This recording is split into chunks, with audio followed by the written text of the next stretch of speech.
Finally, one more thought. The fine line between being steady and being stubborn.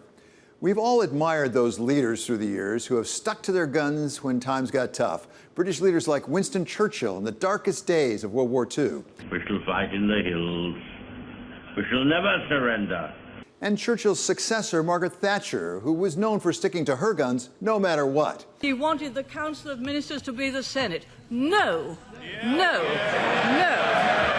And American leaders, like President Reagan at the Brandenburg Gate, demanding that the Soviet Union tear down the Berlin Wall when it seemed that that was the farthest thing from Mr. Gorbachev's mind. Mr. Gorbachev, open this gate.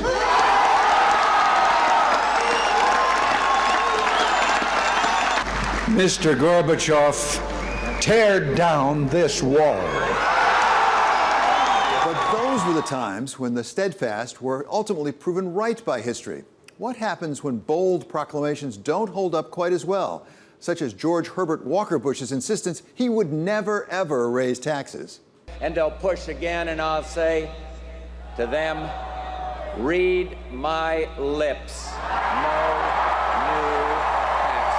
And then there are those bold pronouncements that have yet to be proven out one way or the other, like President Xi's insistence that his zero COVID policy is the right one for his country. But if you just look at the COVID zero protocols, it requires all people returning from abroad to have 10 days of quarantine. Or President Putin insisting that he will ultimately still prevail in Ukraine. If he thinks he's losing and may lose his office and even life, then he could become completely unpredictable. But this week we saw something a bit different. Big, bold pronouncements being completely reversed not long after they were made.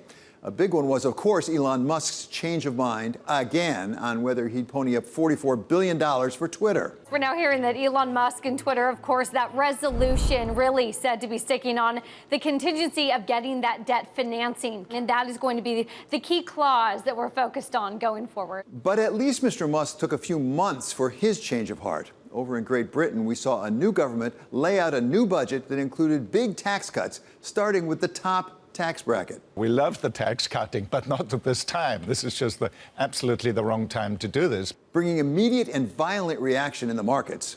She's trying to get the markets behind her. Those two latter factors probably significantly more difficult. And the Bank of England stepping in for the rescue. So suddenly, the Bank of England finds itself in the ECB situation. So Prime Minister Truss's newly minted Chancellor of the Exchequer had to admit publicly that they had been wrong, clearly and dramatically wrong, at least on those top tax rates. And it came only days after he and Prime Minister Truss had gone so big and so bold. I think it was a distraction, and I think it was the wrong thing to do. One can hardly fault a government for listening to its people, even if the listening might have come better before the deciding. But whatever the right answer, the one thing for certain is that, at least in this respect, Ms. Truss is no Margaret Thatcher. To those waiting with bated breath for that favourite media catchphrase, the U-turn, I have only one thing to say. U-turn if you want to. The ladies not for turning.